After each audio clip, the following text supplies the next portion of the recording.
here with Papa.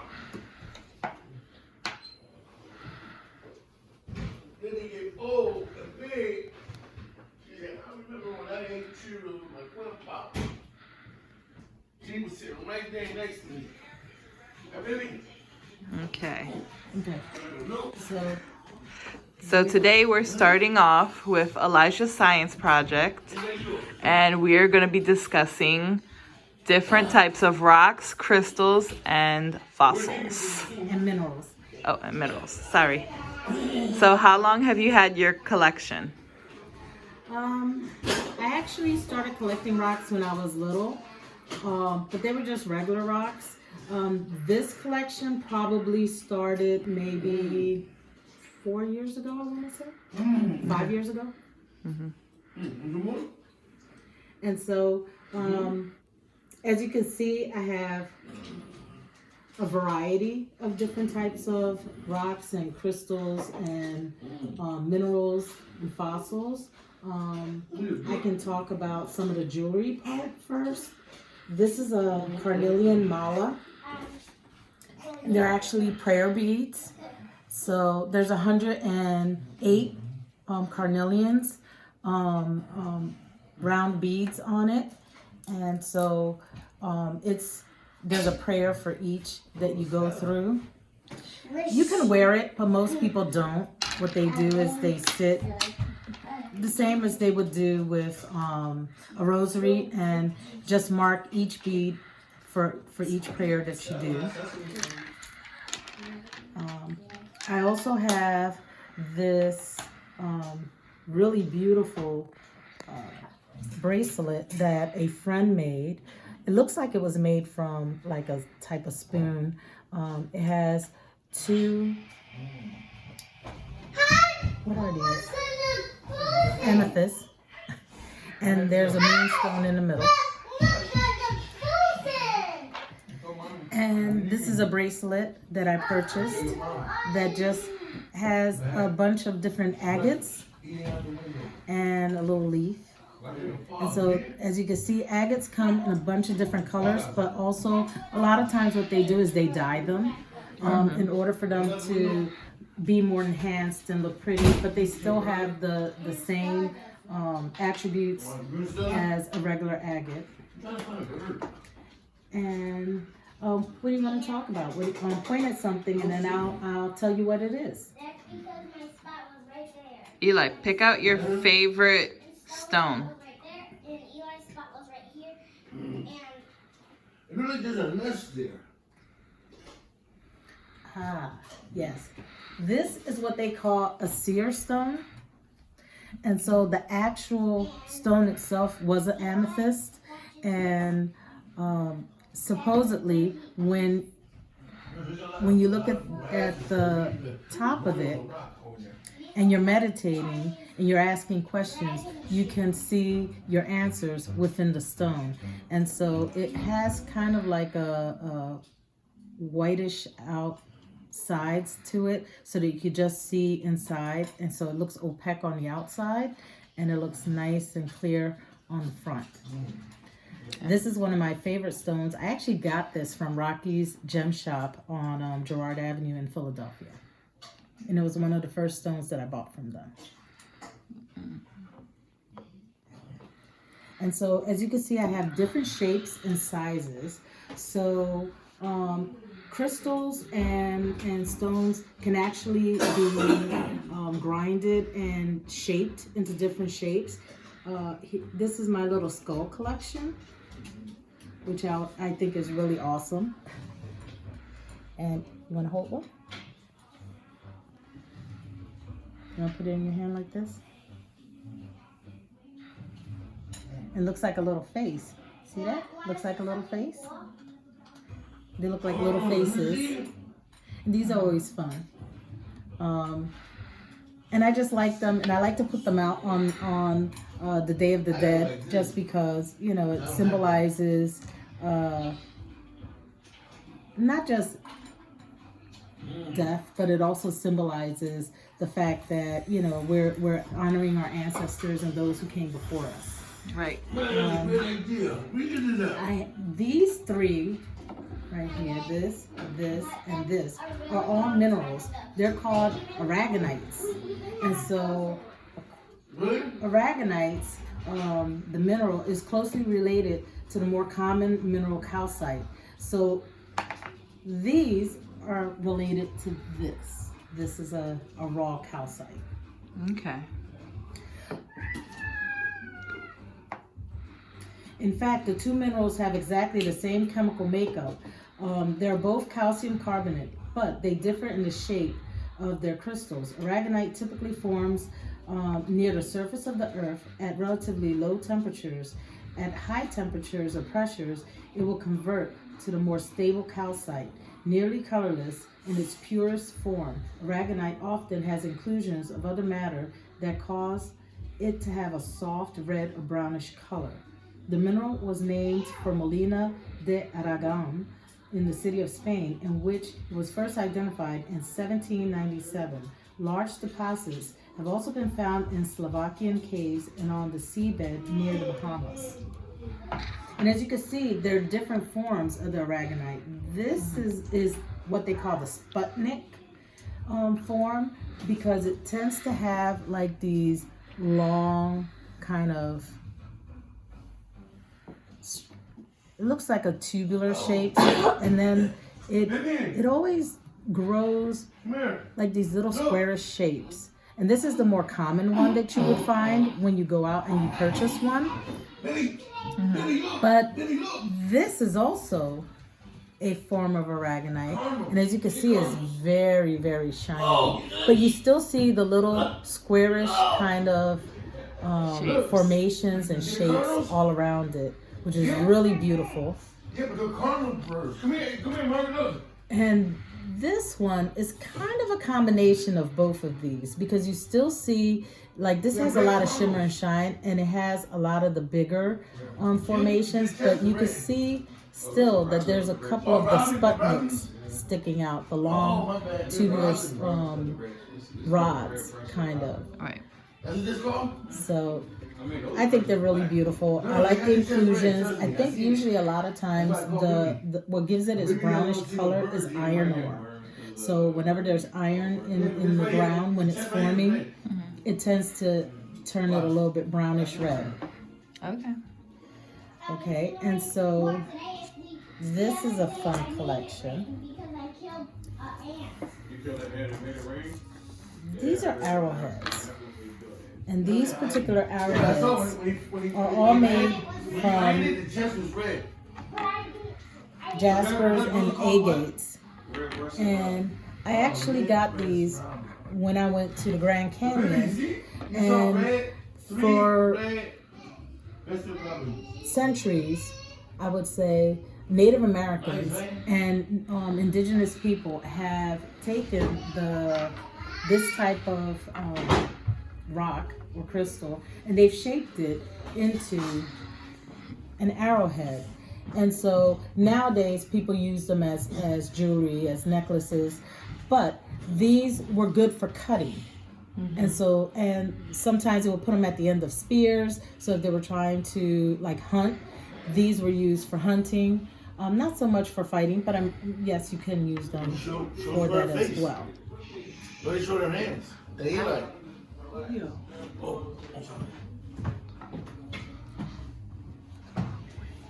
This is also a nice mineral. And of course, these three are minerals. I don't know if I mentioned that. And the calcites are minerals. But this is actually a piece of salt. It's a Himalayan salt.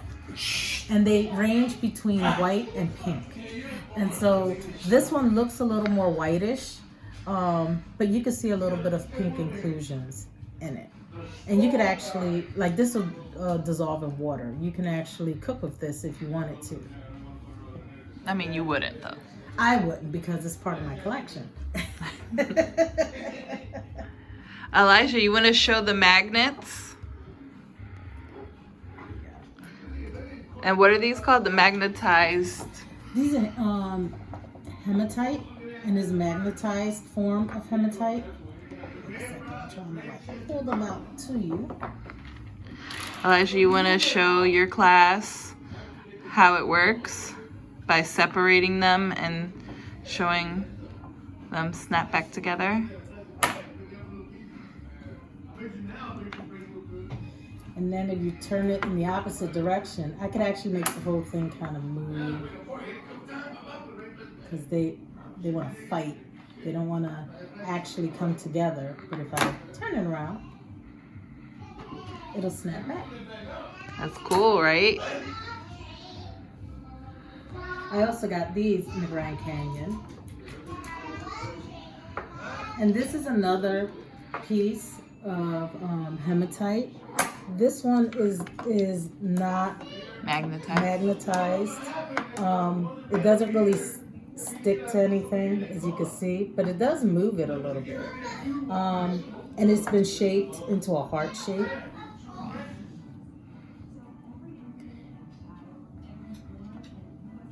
And talking about the Grand Canyon, this is actually a piece of the Grand Canyon, correct? Yes. This is a type of sedimentary rock. It's a type of limestone that grows out there. And we climbed a couple of very low mountains in the Grand Canyon and hills.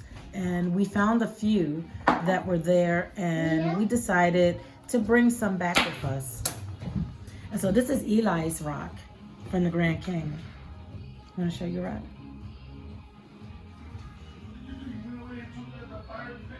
And we went on the Indian side on the West Rim. That's where we found that. Okay. And so now I see that you have some healing rocks over here. These? Yes. Okay, so this was part of a crystal set that I got when I did a crystal class. And so this is a large piece of selenite, and some people call it the satin spar selenite, and I don't know if you can see how the shimmer goes back and forth on it. Yeah, we can see it. It's very beautiful. Selenite is often used to help you cleanse yourself of impurities, so you can kind of like pull the wand over yourself in order to cleanse yourself of negativity. This is a piece of black kyanite. It is said that it's very delicate, and this shape is actually called a fan shape of black kyanite. And it said that black kyanite is usually used to cut ties with negative people and those that no longer serve you. And so when you're healing yourself or you're cleansing yourself, you kind of do like a cutaway kind of motion to cut. Okay. This is a beautiful opalesque. This is a clear crystal. Oh, it kind of looks like water. It does. And I'm not sure if the camera actually picks up, but if you look inside, you see little infusions and striations. These are all natural on the inside. An opalesque is really talking about the way the shape is. The shape is that it stands up and it has the different sides on it. Clear quartz is used for many different reasons. Usually the clear quartz is for clarity and alignment with your highest self. And so this is really a good stone to use if you're meditating and you just want clarity on issues. The selenite is good for clearing old thoughts and patterns. The black kyanite is good for cutting energy cords. Here we have a beautiful piece of rose quartz, and this is a touchstone. That's the shape that we have. As you can see, is pinkish, very pretty. And the rose quartz touchstone is for healing your heart. Okay. And so a lot of the pink colored stones are usually associated with the heart chakra. Okay. And this is an amethyst touchstone, and it's good for rejuvenating the mind, the body, and the spirit. amethyst is actually comes from a Greek word called amathistos, and it was believed in ancient times in Greece that amethyst helped you also to get over drunkenness. I just love amethyst in all its forms. I have many pieces of amethyst. If we span over here, you can see I have a beautiful amethyst geode, a free-forming stand. You see all the little tiny purple crystals that goes along. I have several of these actually at home, and they range from this really gemmy grapey purple color to kind of like a grayish color. But then I also have a couple of amethyst wands. This particular one actually cost me $6. I kept the price on so you can see that you don't have to pay a lot of money for some of your crystals, but an amethyst wand can be used for different reasons. Let's say that I wanted to do a crystal grid. So I have my stones here, right, on my grid, and let's say that the middle stone would be the one that kind of sets the tone. So in order to activate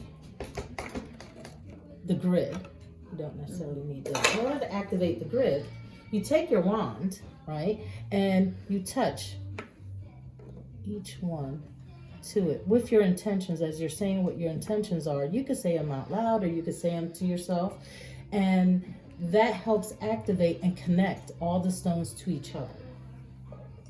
You could also use the smaller one, which, as you can see, you see some clear quartz to it. Amethyst is actually in the quartz family, and it comes in the gemmy purple, but you also can find it as green amethyst, and that's called prehnite. Okay, put this back with these. These stones right here are some of my moonstones. So this is a black moonstone,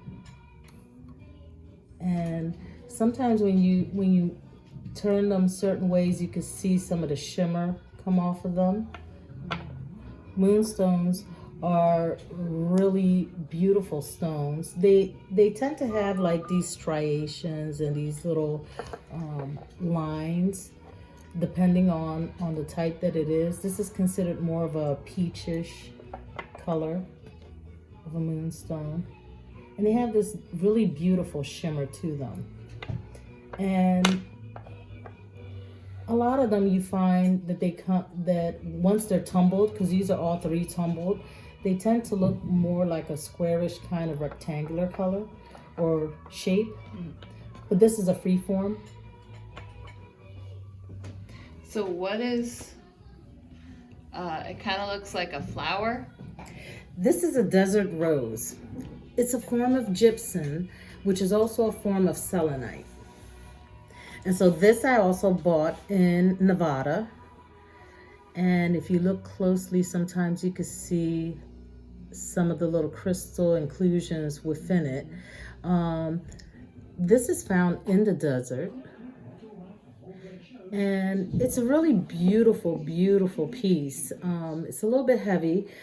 It's my first one. I've been after one for a long time, but I didn't want to buy it until I actually saw it firsthand. I didn't want to go online and purchase one. But funny thing is that all of these are a form of selenite. This is considered the satin spar. And again, you can tell because it has like the shimmer that goes up and down when you see it. They call this shape a tower. I also have it in a heart shape. This is tumbled, and you can see like the shimmer run up and down, which is very pretty. This is actually also a piece of selenite. It also comes in like an orangey kind of brownish color. This is natural forming. I actually have this in plastic. I don't want to kind of pull it off because this is a little more delicate than some of the other pieces, and I'm afraid it might chip. Okay. This is also a different shape that they tend to use. It's kind of a wand, but it can also be considered like a pencil shape. So some of the things that I've done with the wand is if I have a candle that I'm trying to light and I want a specific intention, I can kind of carve out some words using the pencil, or I can write in the air what my intentions are as I'm meditating. I can also use it on a grid to kind of connect the different pieces that are on a grid. As you can see, this is a selenite candle holder, which is really interesting. But sometimes what they do is they actually, instead of, because this looks like it was just like glued together around, they'll actually drill inside and make like a small well where you can put a tea light candle inside. Okay. This I won in a contest. It's a chakra selenite stick. So what the individual did was she put different stones that were associated with your 7 main chakras, and she glued them onto a selenite wand, and so you can use it to balance your chakras.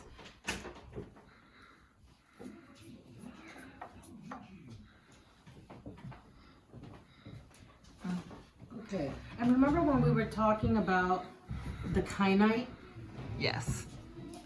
Well, it also comes in different colors. This is a blue kyanite. Mm-hmm. This came from Arizona, Okay. as well. This was a gift.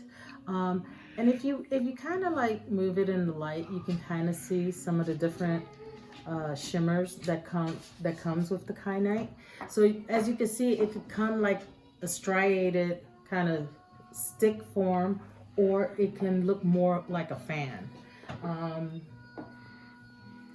These here are all different forms of worry stones, and what makes them a worry stone is the shape. Okay, and so they're shaped and they're very smooth, kind of oval shape, but when you turn it over, it has an indent. And so when you're meditating or you're worrying over something, you know, that you're trying to work through a problem, you sit, and this is for your thumb, and you rub your worry stone as you're trying to meditate or work through a problem. And so here I have several different kinds. This one is made out of agate. This one is a smooth tourmaline. This one is also a smooth tourmaline. I have a citrine and a rose quartz. And then they all have the small indent. This indent is slightly different from the others. So they all have your small little indent. As you can see, you have your indent on all of them. And I left the paper that one of them came with so I could kind of read to you what it is. This worry stone is a smooth, natural piece of rose quartz. That's the one that came with this. You hold your stone between your thumb and your index finger, as so. Then rub your thumb into the depression in the stone. This action can help to reduce stress. Rose quartz is the mineral of choice for your worry stone because it is traditionally believed to calm your mind and aid in relaxation. Your stone also comes with a special black pouch, which I have in my bag over there. So you can carry it with you wherever you want to go. But I wanted to put these together so you can see they come in different sizes and they can be made of different materials. These are my fluorite octahedrons. And they actually form naturally. Eli, you want to hold one of my octahedrons? Okay, so they form naturally, and as you can see, they have different sides. Here, hold your hand up. They have different sides to them. 1, 2, 3, 4. Turn it over. 5, 6, 7, 8. Okay. Octahedrons. Eli, And they does it come in feel smooth? Or is it a little rough? Smooth. Yeah. And fluorites come in different colors. This one is greenish.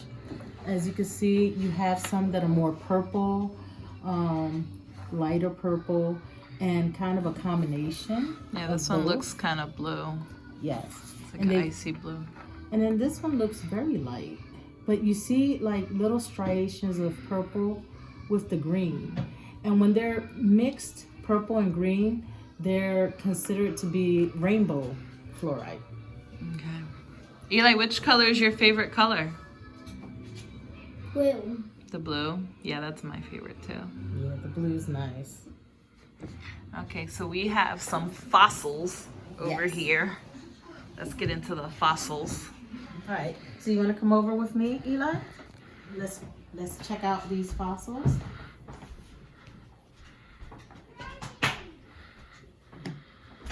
Okay. So these two are, this is called the nautiloid fossil. Is part of the Orthocera family. These extinct creatures, these used to be alive. And they lived in a shallow sea about 400 million years ago, where the Atlas Mountains of Morocco are now. The Orthoceras is an extinct species of a cephalopod. As you can see, here's a larger one. And they just became crystallized on the sea bed. That's what the back looks like. It's a little rough. This is the actual Orthocera. And this at one point was alive. And so is this one. You can see you have a larger one here and a smaller one in little pieces. I really like these because they were once alive. They hold a lot of history. They're just beautiful, just completely beautiful. And then here we have what's called a fossil ammonite. This is approximately 360 million years old, also found in Morocco. Ammonites were also cephalopods. The animal itself only lived in the last and largest part of the shell. It added larger chambers to the open end as it grew. Ammonites were able to empty water out of the chambers, descend and rise in the water. I'm going to show you what that looks like there. The colors are just beautiful. And when you see an ammonite, they're usually in this type of shape. And what does the back look like? Well, the back looks the same, kind of striated. I left the price on here just to show you that I got this particular ammonite from Gary's Gem Shop. And Gary's comes to Temple University once a year. And they hook up with our geology department, and they sell crystals and different fossils at Temple. And I actually bought this at Temple, and I got a really fair price for it. I think this is a really great price, $12. But I've actually seen some go online for like $60, $70, and they weren't even half as big as this. They were probably maybe this large. So, you know, when you go to buy your crystals, this could be a pricey hobby, but if you go to people who are reputable, you'll get very great prices, very fair prices. I also see there are some other stones from Africa Yes. we have here. This here is epidote and prehnite. Okay, so the prehnite is actually the small little green inclusions on the side, and then the larger pieces is epidote. This is a really rare piece. This was my first piece. I really love the colors, and the energy that I get from it is really very, very strong. That's one thing that I can say about crystals. You know, everything in the world has energy, but you feel a lot of energy coming from the crystals. A lot of them most are formed naturally, where in different layers of the earth, where you have the molten layers of the earth, where everything is like hot lava almost. And once it starts to cool and go into different channels, that's where it becomes crystallized. And that's what makes the different types of crystals. The minerals that are in the area and where you might find it is what would make a different type of crystal from each other. This particular one is called a mystic merlinite, and this comes from Madagascar. It's also called an indigo gabbro. I really, really love this piece. I just like the way that it looks. This would be considered a galette because of the shape, but it has really, really beautiful inclusions. It's kind of like a grayish and blackish stone.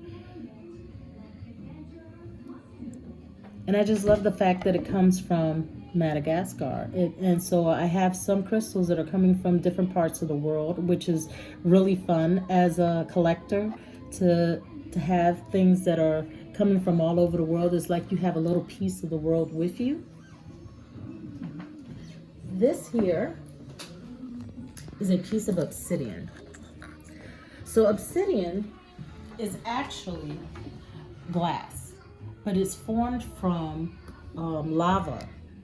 And so it actually ends up turning kind of crystallized like this because of how quickly it will cool off and turn into like a lava type glass. This one comes from Mexico.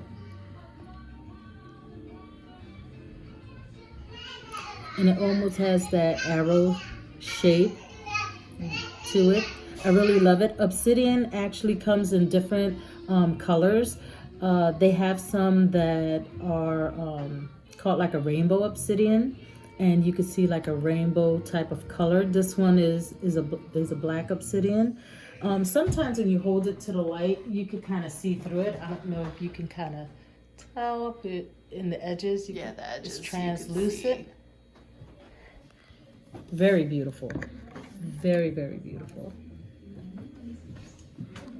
So which stone came the furthest away from you? I'm not sure. I would have to say it would probably be the ones that came from Africa. And probably Madagascar. I think those are furthest away from the United States. And which do you think is probably the oldest stone? The fossils? The fossils. The fossils definitely are the oldest ones. Yes. Okay. And so this is a large piece of agate. This has been enhanced and colorized. It does not come out of the ground pink. It has been infused and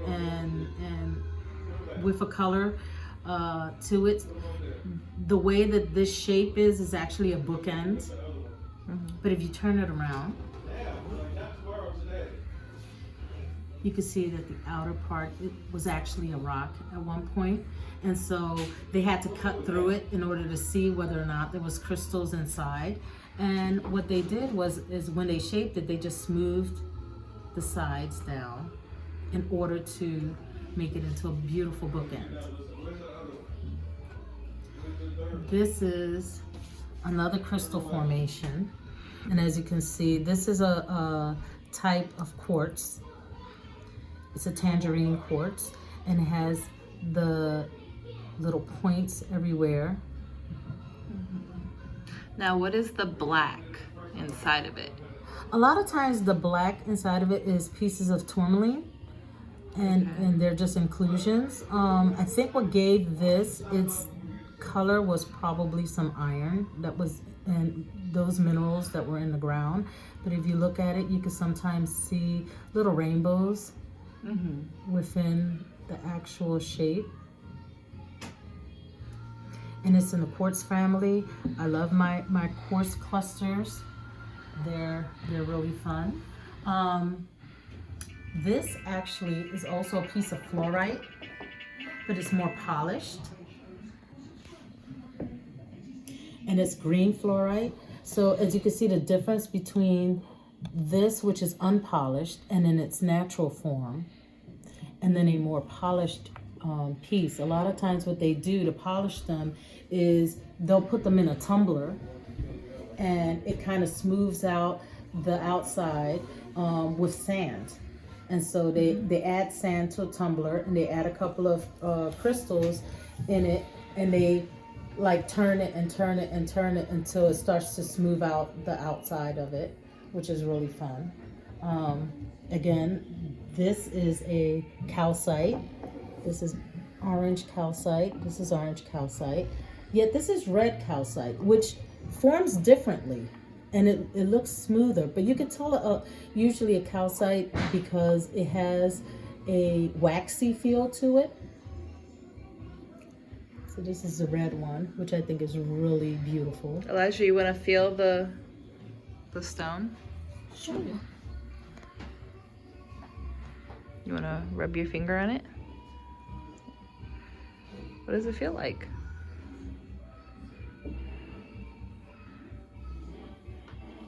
Good. Okay. This is also a piece of calcite. It's green calcite, and it also has the same kind of waxy feel as the red one, but yet it doesn't have the same feel as this rougher orange one. However, if you rub against it, it still has a little bit of a waxy feel. You touch it right there, you can feel it. This is a piece of fluorite, and has kind of striations to it, which I think is really pretty, and doesn't have the same waxy kind of feel, although you would think it did, but it doesn't, because it's a different type of crystal. These two pieces here are really fun. I bet you can't guess what these are. Nope. These are emeralds, raw emeralds. Like the gemstone? Like the gemstone. These are raw emeralds. They're very, very beautiful. They just have a beautiful green color to them. And they're raw stones. They're in the raw form. So usually when you have emeralds as jewelry, they've been polished. They've been fashioned into a shape. Some of the higher grade pieces really have a beautiful flash to them, and they're almost colorless. These are some of my more fun tumbles. They're called tumbles because they've actually been put through a machine and they've been smoothed out. So this is a tortula jasper, and if you look closely, you can see it kind of has the same shapes as a turtle, and that's why they're called that way. This is how it naturally forms. Very beautiful. This one came from Peru. This is a pink opal from Peru. What's she? And there's parts of it that's still kind of raw.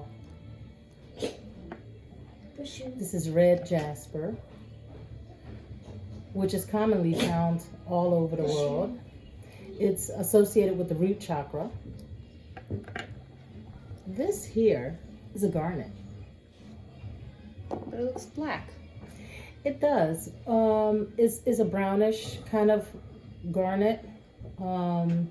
It's in a free form. And so the more higher grade ones that you find are the ones that are fashioned into jewelry.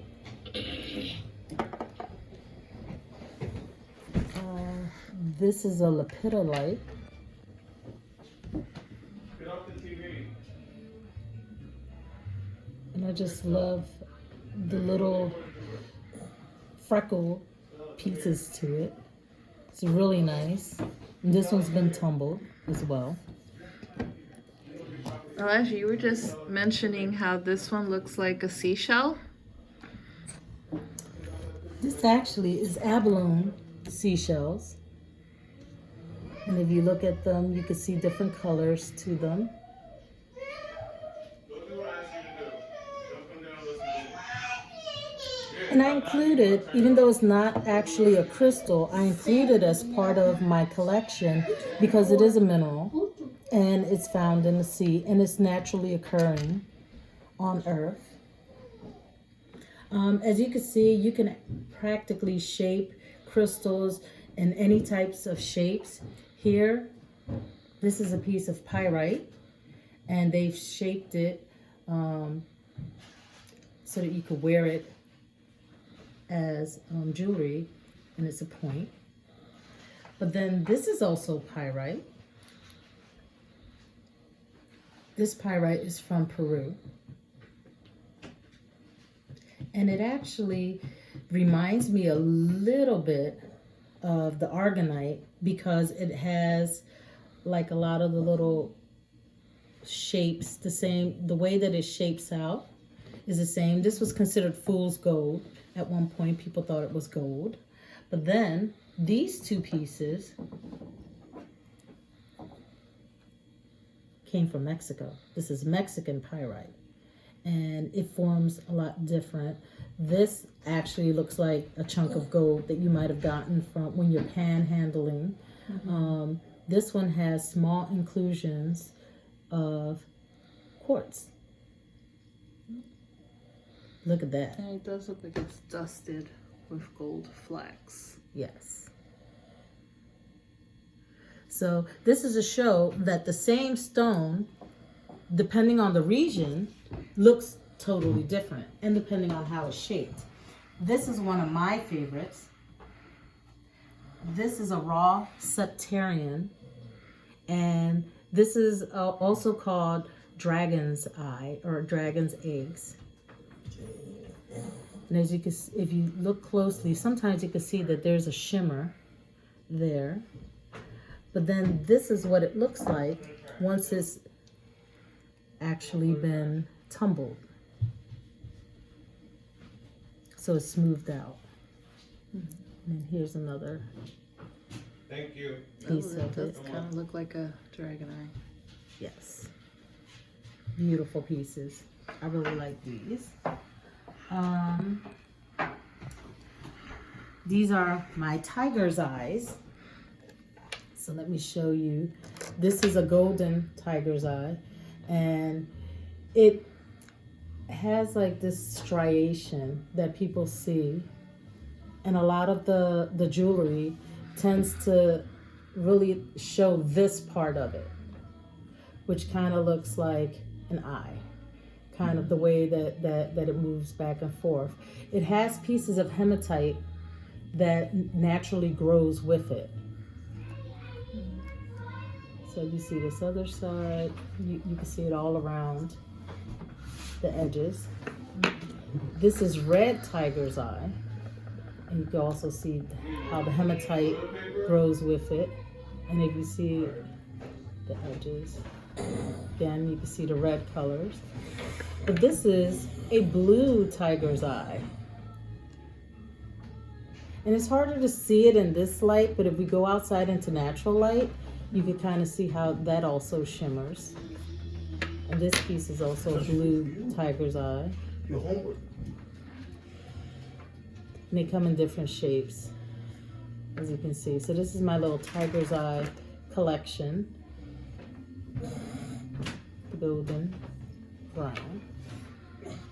Okay. This is a fossil heart. It's also a fossil. This comes from Morocco, and they fashioned it into a heart shape, and it kind of looks like little bird prints, like bird footprints. But at one point, this fossil, this was alive. But I have my little heart collection, so this beautiful stone is called bloodstone.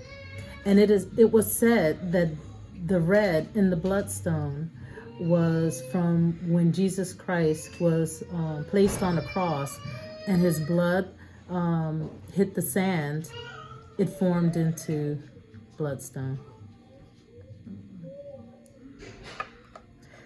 Whether or not that's true, I don't know, but that's what the lore was. That's what people believed at the time. And this is also a piece of bloodstone. And as you can see, you see a lot of gray, some green, and the red inclusions, and the quartz inclusions to it. This is unkite. And you could tell unkite because of the color. The color always has like little pink inclusions to it. As you can see, little pieces of pink. But the green kind of looks more like grass color green.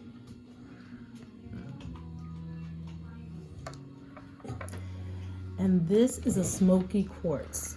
So it's a brownish color. But if I hold it up to the light, it's very translucent.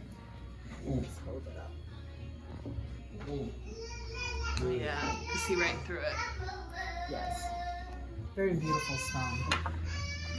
This fun piece is called petrified wood. This used to be a piece of wood from a tree that became so old it crystallized. And so it's part of a crystal kind of family, but it's actually more organic. Its origin is a piece of wood. What are you doing over here? That just crystallized in the earth. This is a piece of limestone. This is just a rock. A lot of times people use these for paving and for gardening, that sort of thing. Railroad tracks. Railroad tracks, exactly. So it's a fun little piece to my collection.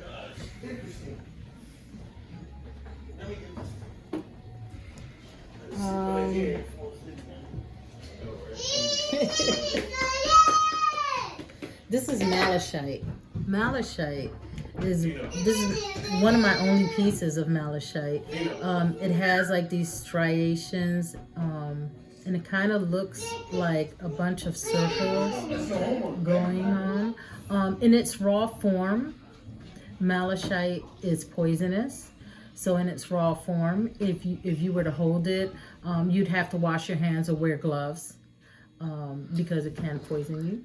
That's crazy because back in the day, in Egypt, they would crush malachite and wear it as makeup. Yes. Around their eyes. And I don't think they realize this is highly poisonous. It is. It's very poisonous.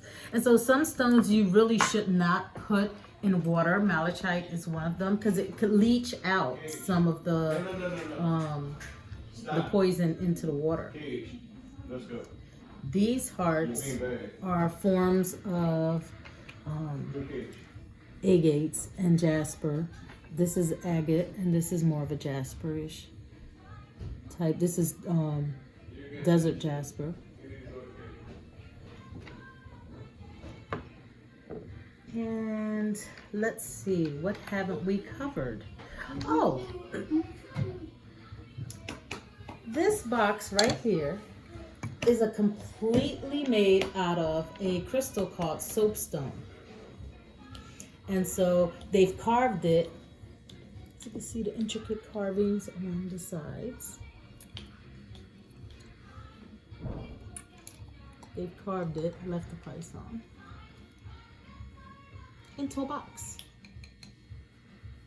Soapstone is really fun because a lot of the figurines that you see of like little animals that are carved out of crystals are carved out of soapstone. And What about that really big piece on the end that looks like there's rainbow in it? this is labradorite. This is one of my bigger pieces, and if you can see the flash, let me tell you, you can see it. It tends to flash different colors, but normally when people see it, they just think it's like a grayish, greenish kind of plain stone. I think this side might have a little bit of flash. Sometimes it does. Sometimes you can see it. I see one there. I think I see a little bit, and it flashes in the light. Yeah, you can see some blue and gold flecks with like green. There's a large flash right there. Right. But this is my part of my little labradorite collection. This also flashes blue and purple. A lot of people really prize the blue, the purple colors, and rather than the gold and the kind of greenish colors that flash. Okay. And when you look at it, it kind of almost reminds me of a forest, and these are like trees. And there's always one side that's not as flashy, although you can see a little bit right here of the gold and the kind of the orangey flecks and greenish. But this is the preferred side for people who like gems. And then these are like little teeny ones that sometimes, I don't know if you can see that flash. Eli, you want to try to make it flash? Here, hold it. Move it around in your hand, see if you can kind of flash. Some of these I can see a couple of little flecks. If you could probably see a little bit of it.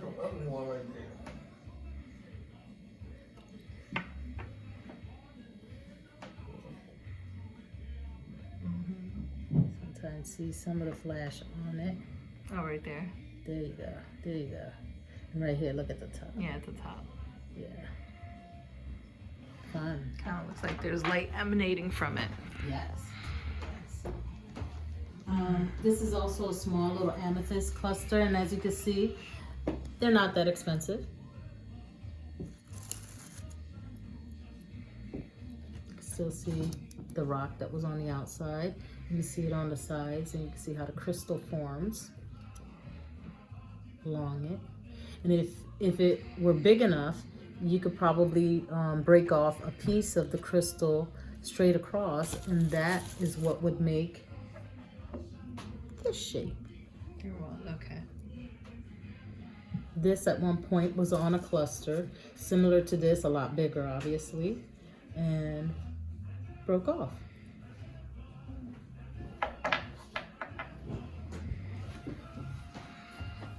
And so this is made out of copper. Oh yes, this is mine.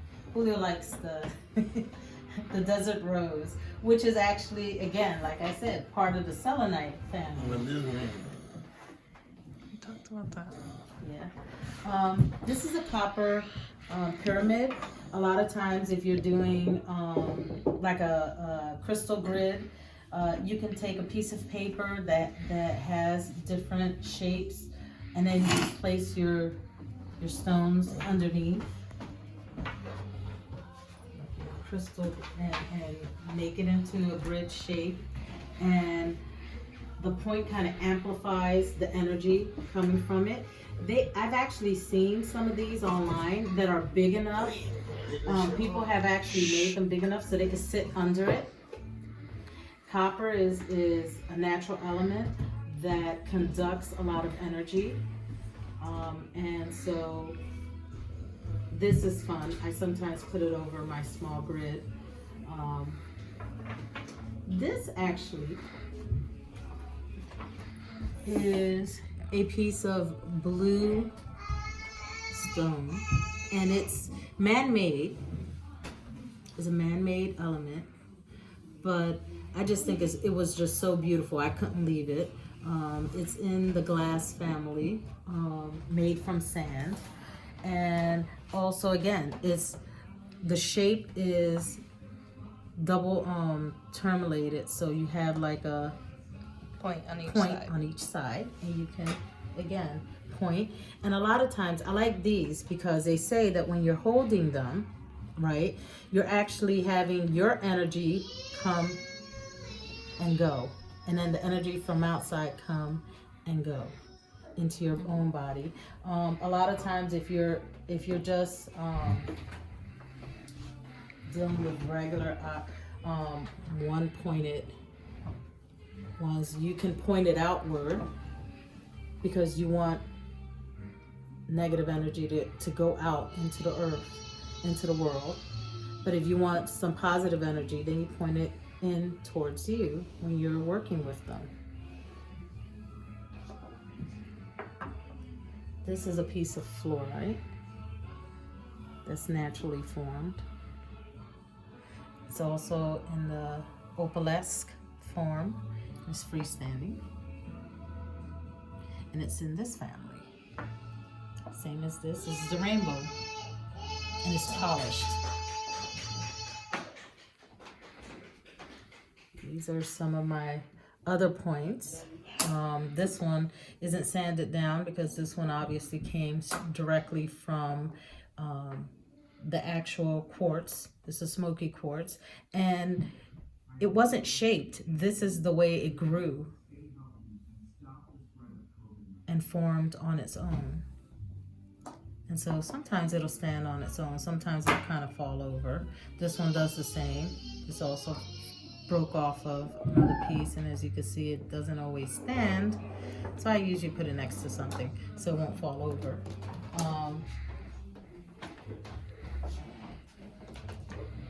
These two are also crystal quartz. They're clear. They have some inclusions to them, a little bit of inclusions to them.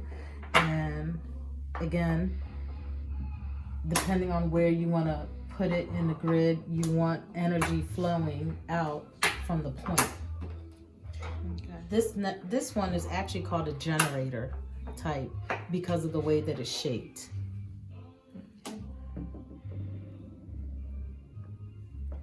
So to wrap things up, these are opals, naturally forming pretty opals. I don't know if you can see the range of color. Yeah, the little flecks of rainbow. Yes. I don't take them out of the packet because they're very, very delicate. So to wrap things up, this is your collection that you've been collecting for approximately about 5 years now. 5 years. You have many different stones that do many different things. So many different colors and ranges and shapes. Colors. And different types. We have stuff from hundreds of thousands or millions of years ago to stuff that's probably And I saw skeleton ones. grew Yep. as recently as a few years ago Wow, that one's or cool. developed. All of them look cool. And so there are different ways of cleansing your stones. You really need to know what type of stone that you have because some of them can be cleansed in water. But things like selenite actually are very fragile and can dissolve over time in water. And so Bless you. you probably would not want to put this in water. I definitely would not. I would never put my Himalayan salt in water because it will dissolve quickly in water. Right. But some of them, in order to cleanse them, you could put them out to the moon You know, a lot of times people like to take their collection out and put them out to the moon. And then you can, some of them you can actually use, like I heard kyanite can cleanse your stones as well. Yes, kyanite can cleanse other stones, so you put them together. Put them together in order for them to cleanse one another. You touch them together. Selenite is also known for cleansing other stones. You can put them in brown rice. Okay. You could put them in a pot of dirt, because dirt comes from the earth, and so you could cleanse them that way. Because again, everything has energy. So if you're using your stones to help you heal, or because you're attracted to them in order to heal some kind of energy from your own body, then from time to time you have to cleanse them. Obviously, this is a piece of black tourmaline. Is very protective, and so pieces of tourmaline helps protect you from bad energy, negative energy. But as it's cleansing you, you have to always try and cleanse them afterwards, so that they don't hold on to that energy. You don't want them to hold on to it. This is a fun piece. This is a piece of like a milky quartz, and the little black lines is tourmaline, so it's considered tourmalated quartz. This is a piece of crystal that they actually put like a man-made coating on it, and it made it shimmer and shine green. But a lot of times, because I usually have a big collection, and this is a very small part of my collection. I actually have a lot more rocks at home, a lot more crystals in different shapes at home. I have a whole egg collection that I didn't want to bring because I was afraid they might break on the way here. But a quick way to cleanse all of your crystals at once is to use sound.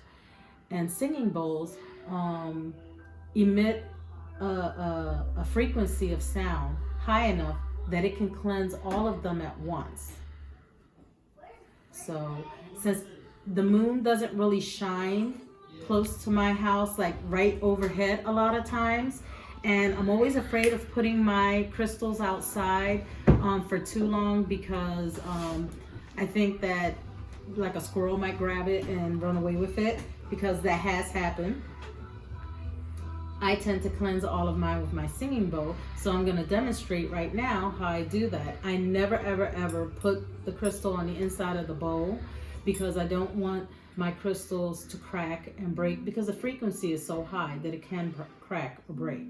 So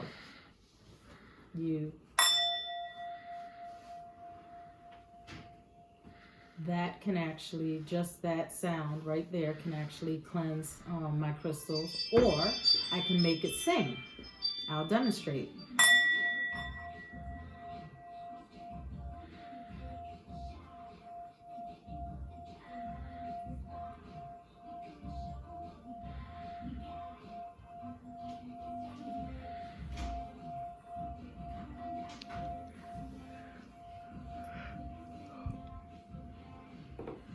This is a very beautiful piece that I purchased. It's engraved all along, even the bottom, and it comes with its own little pillow, and it comes with its own stick. Sometimes I could get it to work with the felt side, but more often than not I get it to work with this side, so I usually tend to use this side when I'm using it, which is a quick and easy way to cleanse a large collection at once. So you don't really have to like work it very long, but you can. And this is obviously very fun to do, and a great way of doing meditation. Eli and I have sat and done meditation for a while. It's very calming, helps you with anxiety. And during these times right now with the pandemic and everything happening, we're feeling very anxious sometimes. So we'll just sit for maybe a half hour or 20 minutes and just make the bowl sing, and it has a very calming effect. I'm not sure if you can hear it.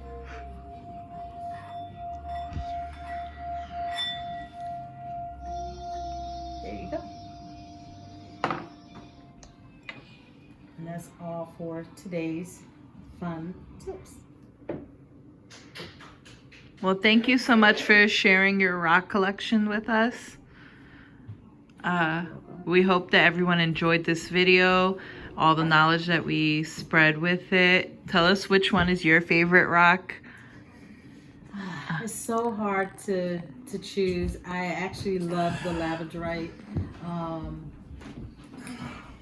very much.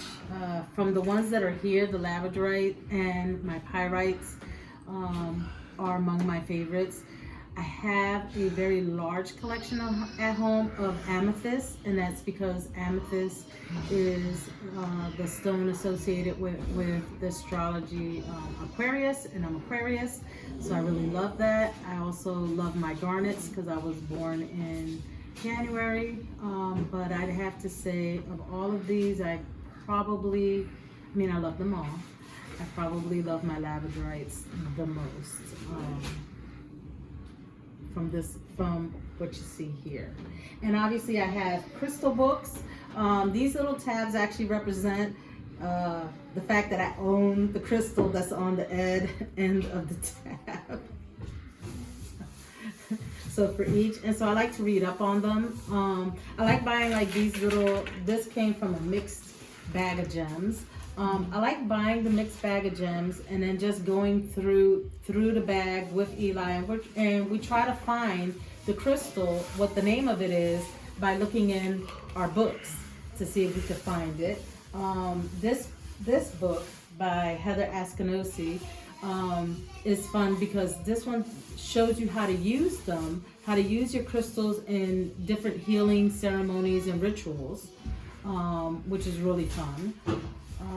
And this one really just tells you a little bit about each crystal and the lore. And it's good to kind of learn a little bit. I like geology, and I hope to pass that on to my grandchildren, which so far I have 5 who are really into the crystals, and I'm hoping the rest of them will join in. Also, Eli, do you want to hold this? This is a piece of Palo Santo. This is a different way of cleansing your crystals as well. You can light the Palo Santo and have it's like an incense. And so as the smoke emanates from it, you can pass it over your crystals, or you could pass, if it's lit, you could pass the crystal through the smoke in order to cleanse it as well. And Palo Santo in English means? Sacred wood. And it comes from these particular trees that are grown, I want to say it's in the Middle East. And so the ones that I tend to buy are harvest responsibly. So they don't cut down the entire tree. What they do is they, at certain times of the year when it's okay to kind of trim back so that the tree continues to grow, they trim some of the branches, and so they sell the branch, and it has a very beautiful scent. And so this one in particular, what I did was I have a burner, and I burned different intentions on it for this year. These are the things that I wanted for myself. I wanted love, I wanted peace, I wanted health, I wanted prosperity in 2020.